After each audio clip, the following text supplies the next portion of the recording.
નમસ્તે દોસ્તો, હાર્દિક સર એકેડમીમાં આપ સૌનું હૃદયપૂર્વક સ્વાગત છે। સફળતા માત્ર મોટા સપના જોવાથી નથી મળતી, પણ સાચી દિશાની સ્માર્ટ મહેનતથી મળે છે। આજે આપણે 1 ઓગસ્ટના અગત્યના રાષ્ટ્રીય અને રાજ્ય કક્ષાના વર્તમાન પ્રવાહો, કરંટ અફેર્સ ને ઊંડાણપૂર્વક સમજીશું, જે તમારી આવનારી પરીક્ષા માટે ખૂબ જ ઉપયોગી સાબિત થશે। તો ચાલો આજના આ સેશનની શરૂઆત કરીએ।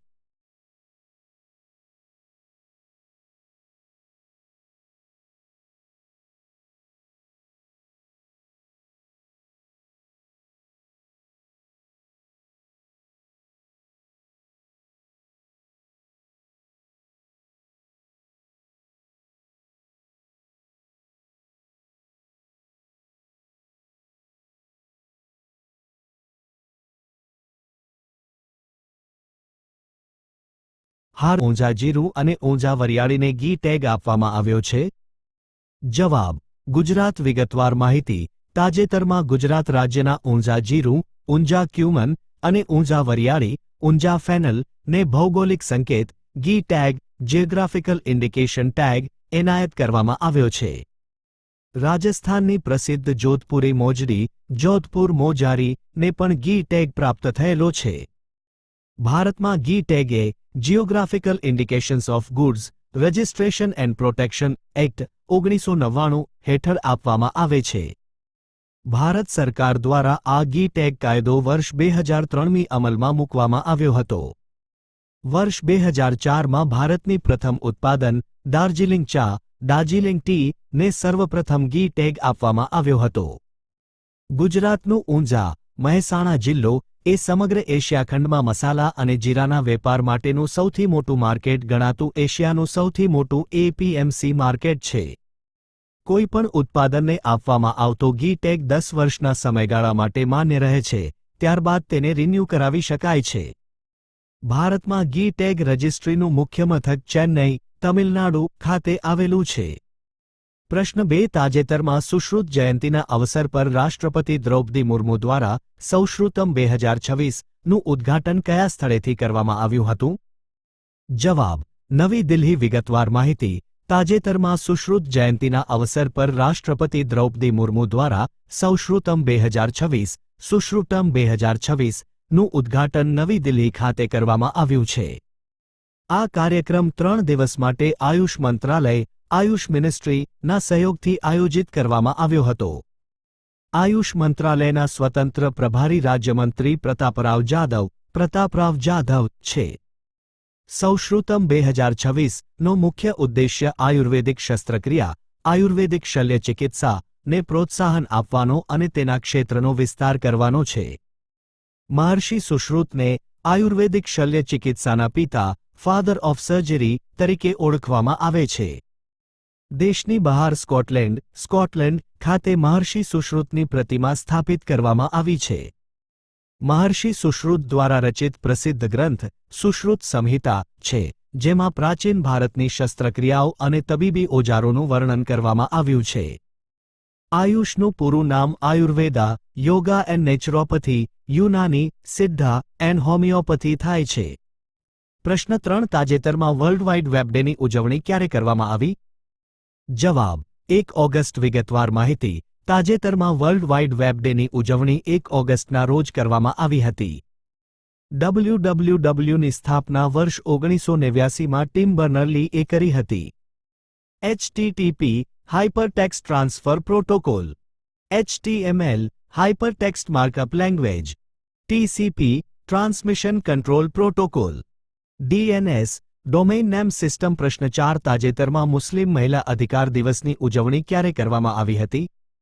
જવાબ: 1 ઓગસ્ટ વિગતવાર માહિતી: તાજેતરમાં 1 ઓગસ્ટના રોજ મુસ્લિમ મહિલા અધિકાર દિવસની ઉજવણી કરવામાં આવી હતી। વર્ષ 2020માં સૌપ્રથમ વખત મુસ્લિમ મહિલા અધિકાર દિવસની ઉજવણી કરવામાં આવી હતી। ભારતના અલ્પસંખ્યક બાબતોના તત્કાલીન મંત્રી મુખ્તાર અબ્બાસ નકવી દ્વારા 1 ઓગસ્ટના દિવસને મુસ્લિમ મહિલા અધિકાર દિવસ તરીકે ઉજવવાની જાહેરાત કરવામાં આવી હતી। હાલમાં અલ્પસંખ્યક બાબતોના મંત્રી કિરણ રિજિજુ છે। પ્રશ્ન 5 તાજેતરમાં વર્લ્ડ રેન્જર ડેની ઉજવણી ક્યારે કરવામાં આવી હતી? જવાબ: 31 જુલાઈ વિગતવાર માહિતી: તાજેતરમાં વર્લ્ડ રેન્જર ડેની ઉજવણી 31 જુલાઈના રોજ કરવામાં આવી હતી. રેન્જર, વનની રક્ષા કરનાર, વનરક્ષક, વનનો કર્મચારી. વર્ષ 2026ની થીમ, rangers, guardians of a changing planet, જેનો ઉદ્દેશ્ય 2030 સુધીમાં ગ્રહના ઓછામાં ઓછા 30% વિસ્તારોનું અસરકારક રીતે સંરક્ષણ અને સંચાલન કરવાનો છે. ઇન્ટરનેશનલ રેન્જર ફેડરેશન (IRF) ની સ્થાપના 1992 સૌપ્રથમ વખત વિશ્વ રેન્જર દિવસની ઉજવણી 2007માં પ્રશ્ન 6 તાજેતરમાં ભારતીય રેલવે દ્વારા હાઇડ્રોજન ફોર હેરિટેજ પ્રોજેક્ટ હેઠળ ભારતની પ્રથમ હાઇડ્રોજન ટ્રેન કયા સ્થળેથી શરૂ કરવામાં આવી હતી? જવાબ: હરિયાણા. વિગતવાર માહિતી. તાજેતરમાં ભારતીય રેલવે દ્વારા હાઇડ્રોજન ફોર હેરિટેજ પ્રોજેક્ટ હેઠળ ભારતની પ્રથમ હાઇડ્રોજન ટ્રેન જીંદ, હરિયાણા ખાતેથી શરૂ કરવામાં આવશે. આ હાઇડ્રોજન ટ્રેનનો પ્રારંભ 17 જુલાઈના રોજ પ્રધાનમંત્રી નરેન્દ્ર મોદી દ્વારા કરવામાં આવ્યો હતો. આ પ્રથમ હાઇડ્રોજન ટ્રેન જીંદ અને સોનીપત વચ્ચે 89 કિલોમીટરના રૂટ પર ચાલશે, જેમાં 12 સ્ટેશનો સમાવિષ્ટ છે. આ ટ્રેન ડીઝલ કે વીજળીને બદલે હાઇડ્રોજન ફ્યુઅલ સેલ (H-ફ્યુઅલ સેલ) નો ઉપયોગ કરશે, જે હવા અને ઓક્સિજનની પ્રક્રિયાથી ઊર્જા ઉત્પન્ન કરે છે અને ઉપેદાશ તરીકે માત્ર પાણીની વરાળ ગ્રીન એમિશન છોડે છે. આ ટ્રેનમાં કુલ 10 કોચ, 8 પેસેન્જર વત્તા 2 ડ્રાઇવિંગ કોચ હશે, જે 2400 કિલોવોટની ક્ષમતા ધરાવે છે અને 2600 મુસાફરોને લઈ જઈ શકે છે. ભારત હવે જાપાન, દક્ષિણ કોરિયા, USA અને કેનેડા જેવા દેશોના જૂથમાં સામેલ થયો છે, જેઓ હાઇડ્રોજન ટ્રેન ટેકનોલોજીનો ઉપયોગ કરે છે. ભારત સરકારે વર્ષ 2070 સુધીમાં નેટ ઝીરો કાર્બન એમિશનનો લક્ષ્યાંક નક્કી કર્યો છે. વિશ્વની સર્વપ્રથમ હાઇડ્રોજન ટ્રેન જર્મની દ્વારા શરૂ કરવામાં આવી હતી, જેનું નામ કોરાડિયા આઇલેન્ડ હતું. એશિયા ખંડમાં સર્વપ્રથમ હાઇડ્રોજન ટ્રેન શરૂ કરનાર દેશ ચીન છે. પ્રશ્ન 7 તાજેતરમાં સર્વોચ્ચ અદાલતે સુપ્રીમ કોર્ટ CBSE ને ત્રીજી ભાષા કઈ કક્ષાથી શરૂ કરવાનું સૂચન કર્યું છે? જવાબ: 5મી અથવા 6ઠ્ઠી. વિગતવાર માહિતી. તાજેતરમાં સર્વોચ્ચ અદાલતે સુપ્રીમ કોર્ટ CBSE ને ત્રીજી ભાષા 5મી કે 6ઠ્ઠી કક્ષા 5th ઓર 6th ક્લાસ થી શરૂ કરવાનું સૂચવ્યું છે. અગાઉ CBSE દ્વારા ધોરણ 9માં ત્રીજી ભાષા શરૂ કરવાની યોજના હતી, પરંતુ સુપ્રીમ કોર્ટે ધોરણ 9માં નવી ભાષા શીખવી મુશ્કેલ હોવાનું જણાવી તેને 5મા અથવા 6ઠ્ઠા ધોરણથી શરૂ કરવાનો સુઝાવ આપ્યો છે. સુપ્રીમ કોર્ટે અવલોકન કર્યું કે ધોરણ 9 અને 10ના વિદ્યાર્થીઓ માનસિક તણાવમાંથી પસાર થતા હોય છે અને ત્રીજી ભાષા તરીકે વિદેશી ભાષા કે અંગ્રેજી શીખવા માટે આ યોગ્ય સમય છે. રાષ્ટ્રીય શિક્ષણ નીતિ 2020 NEP 2020 29 જુલાઈ 2020ના રોજ લાગુ કરવામાં આવી હતી, જે ડો. કસ્તુરીરંગન સમિતિની ભલામણો પર આધારિત છે. ભારતની પ્રથમ રાષ્ટ્રીય શિક્ષણ નીતિ વર્ષ 1968માં અને બીજી શિક્ષણ નીતિ વર્ષ 1986માં આવી હતી. 1976ના 42માં બંધારણીય સુધારા દ્વારા શિક્ષણને રાજ્ય સૂચિમાંથી હટાવીને સમવર્તી સૂચિ કન્કરન્ટ લિસ્ટમાં સમાવવામાં આવ્યું હતું. 42માં બંધારણીય સુધારા 1976 દ્વારા રાજ્ય સૂચિમાંથી 5 વિષયો શિક્ષણ, વન, વન્યજીવ સંરક્ષણ, ન્યાયનું પ્રશાસન, માપતોલ ને સમવર્તી સૂચિમાં સ્થાનાંતરિત કરવામાં આવ્યા હતા. ભારતીય બંધારણની 8મી અનુસૂચિમાં 22 માન્યતા પ્રાપ્ત પ્રાદેશિક ભાષાઓનો સમાવેશ થાય છે. પ્રશ્ન 8 તાજેતરમાં ભગવાન જગન્નાથની 149મી મુખ્ય રથયાત્રાનો પ્રારંભ કયા રાજ્ય ખાતેથી કરવામાં આવ્યો હતો? જવાબ: ઓડિશા. વિગતવાર માહિતી. તાજેતરમાં ભગવાન જગન્નાથની 149મી મુખ્ય રથયાત્રાનો પ્રારંભ ઓડિશા રાજ્યના પુરી ખાતેથી કરવામાં આવ્યો હતો. આ રથયાત્રાનો પ્રારંભ દર વર્ષે આષાઢ મહિનાના શુક્લ પક્ષની દ્વિતીયા અષાઢી બીજના રોજ થાય છે, જે આ વર્ષે 16 જુલાઈના રોજ શરૂ થઈ હતી. ગુજરાતના અમદાવાદ ખાતે 149મી રથયાત્રાનો પ્રારંભ ગુજરાતના મુખ્યમંત્રી ભૂપેન્દ્રભાઈ પટેલ દ્વારા કરવામાં આવ્યો હતો. ગુજરાતમાં અમદાવાદ ખાતે યોજાતી રથયાત્રા એ પુરી પછીની ભારતની બીજી સૌથી મોટી રથયાત્રા ગણાય છે. રથયાત્રાની સૌપ્રથમ શરૂઆત 1878માં થઈ હતી. નૃસિંહદાસજી દ્વારા રથયાત્રાની શરૂઆત કરવામાં આવી હતી. રથયાત્રામાં ભગવાન જગન્નાથજીના રથને નંદીઘોષ 16 પૈડા, બલરામના રથને તાલધ્વજ 14 પૈડા અને દેવી સુભદ્રાના રથને દેવદલાન અથવા પદ્મધ્વજ 12 પૈડા તરીકે ઓળખવામાં આવે છે. આ રથનું નિર્માણ નારિયેળના લાકડામાંથી કરવામાં આવે છે. જગન્નાથના રથનો રંગ લાલ અને પીળો, બલભદ્રના રથનો રંગ લાલ અને લીલો હોય છે. દેવી સુભદ્રાના રથનો રંગ લાલ અને કાળો હોય છે. આ ઉત્સવ કુલ 9 દિવસ સુધી ચાલે છે. રથયાત્રા શ્રી મંદિરથી શરૂ થઈને શ્રી ગુંડીચા મંદિર સુધી જાય છે, જ્યાં ભગવાન 9 દિવસ સુધી રોકાય છે. રથયાત્રા શરૂ થાય તે પહેલા રસ્તાને સોનાની સાવરણીથી સાફ કરવાની વિધિને છેરા પહેનરા કહેવામાં આવે છે. ભગવાનની ગુંડીચા મંદિરથી મુખ્ય મંદિરે પરત ફરવાની યાત્રાને બહુડા યાત્રા તરીકે ઓળખવામાં આવે છે.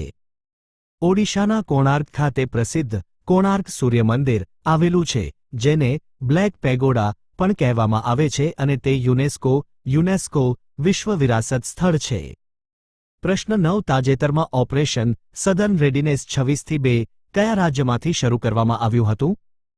જવાબ: કેરળ. વિગતવાર માહિતી: તાજેતરમાં ભારતીય નૌસેના દ્વારા ઓપરેશન સધર્ન રેડિનેસ 26/2 ઓપરેશન સધર્ન રેડિનેસ 26/2 નું આયોજન કોચી, કેરળ ખાતે કરવામાં આવશે. આ અભ્યાસનું આયોજન 20મી 23 જુલાઈ દરમિયાન કરવામાં આવશે. આ એક મહત્વપૂર્ણ મેરીટાઈમ ટ્રેનિંગ પ્રોગ્રામ સમુદ્રી પ્રશિક્ષણ કાર્યક્રમ છે. આ તાલીમ કાર્યક્રમ ભારતીય નૌસેના અને કમ્બાઇન્ડ ટાસ્ક ફોર્સ CTF 154 દ્વારા સંયુક્ત રીતે યોજવામાં આવે છે. કમ્બાઇન્ડ ટાસ્ક ફોર્સ CTF 154 નું મુખ્યાલય મનામા, બહરીન ખાતે આવેલું છે. ભારતીય નૌસેનાનું દક્ષિણી નૌસેના કમાન્ડ સધર્ન નેવલ કમાન્ડ નું મુખ્યાલય કોચ્ચી ખાતે જ આવેલું છે. દર વર્ષે 4 ડિસેમ્બરના રોજ ભારતમાં નૌસેના દિવસ નેવી ડે ઉજવવામાં આવે છે. ભારતીય નૌસેનાના સર્વોચ્ચ વડા કમાન્ડર ઇન ચીફ હોદ્દાની રૂએ દેશના રાષ્ટ્રપતિ હોય છે. પ્રશ્ન 10. તાજેતરમાં ચર્ચામાં રહેલ ઇન્ઝ માલવણનું નિર્માણ કોના દ્વારા કરવામાં આવ્યું હતું? જવાબ: કોચી શિપયાર્ડ લિમિટેડ. વિગતવાર માહિતી: તાજેતરમાં યુદ્ધપોત ઇન્ઝ માલવન નું નિર્માણ કોચીન શિપયાર્ડ લિમિટેડ, કોચ્ચી દ્વારા કરવામાં આવ્યું છે. ઇન્ઝ માલવન એ ASWSWC એન્ટી સબમરીન વોરફેર શેલો વોટરક્રાફ્ટ પ્રોજેક્ટ હેઠળ નિર્મિત બીજું યુદ્ધપોત છે, જેને ભારતીય નૌસેનામાં સામેલ કરવામાં આવ્યું છે. આ પ્રોજેક્ટ હેઠળનું પ્રથમ યુદ્ધપોત ઇન્ઝ માહે હતું. આ યુદ્ધપોતનું નામ મહારાષ્ટ્રના સિંધુદુર્ગ જિલ્લામાં આવેલા તટીય શહેર માલવન પરથી રાખવામાં આવ્યું છે. આ યુદ્ધપોત 2023માં લોન્ચ કરવામાં આવ્યું હતું અને તેને દરિયાના છીછરા, ઉથલા પાણીમાં દુશ્મનની સબમરીન પાનડુબ્બી ને નષ્ટ કરવાના હેતુથી ડિઝાઇન કરવામાં આવ્યું છે. ભારતનું પ્રથમ સ્વદેશી વિમાનવાહક જહાજ એરક્રાફ્ટ કેરિયર ઇન્ઝ વિક્રાંત પણ કોચીન શિપયાર્ડ દ્વારા બનાવવામાં આવ્યું હતું. Mazagon dock shipbuilders limited Mumbai ખાતે અને garden reach shipbuilders and engineers GRSE Kolkata ખાતે આવેલું છે. અગત્યના વન લાઇનર પ્રશ્નો: તાજેતરમાં ઇંગ્લેન્ડની ધરતી પર વન ડે ઓડી મેચોમાં ભારત માટે સૌથી વધુ વિકેટ 31 વિકેટ લેનારા બોલર કોણ બન્યા છે? જવાબ: જસપ્રીત બુમરાહ. ઇંગ્લેન્ડના કેપ્ટન હેરી બ્રુકની વિકેટ લઈને પોતાના વનડે કરિયરની 150મી વિકેટ પૂર્ણ કરી. તાજેતરમાં ભારતીય ગ્રે હોર્નબિલનું સફળ સંવર્ધન ક્યાં નોંધાયું છે? જવાબ: ગુજરાત. તાજેતરમાં ફિફા વર્લ્ડ કપ 2026નો ખિતાબ કોણે જીત્યો છે? જવાબ: સ્પેન. તાજેતરમાં આગામી ગ્લાસગો કોમનવેલ્થ ગેમ્સના ઉદ્ઘાટન સમારોહમાં ભારતીય ટુકડીના ધ્વજવાહક તરીકે કોની પસંદગી કરવામાં આવી છે? જવાબ: મીરાબાઈ ચાનુ અને લવલીના બોરગોહેન. તાજેતરમાં 37માં આંતરરાષ્ટ્રીય બાયોલોજી ઓલિમ્પિયાડ 2026માં ભારતે કેટલા મેડલ જીત્યા છે? જવાબ: 4, 1 ગોલ્ડ અને 3 સિલ્વર. તાજેતરમાં જમ્મુ કાશ્મીરથી અરેકો ચેરી અને સેન્ટ્રોઝ આલુ ક્યાં નિકાસ કરવામાં આવ્યા છે?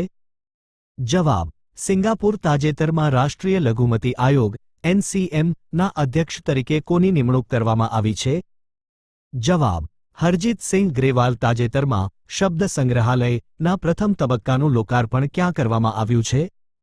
જવાબ: કલકત્તા. તાજેતરમાં જાપાન ઓપન 2026નો ખિતાબ કોણે જીત્યો છે?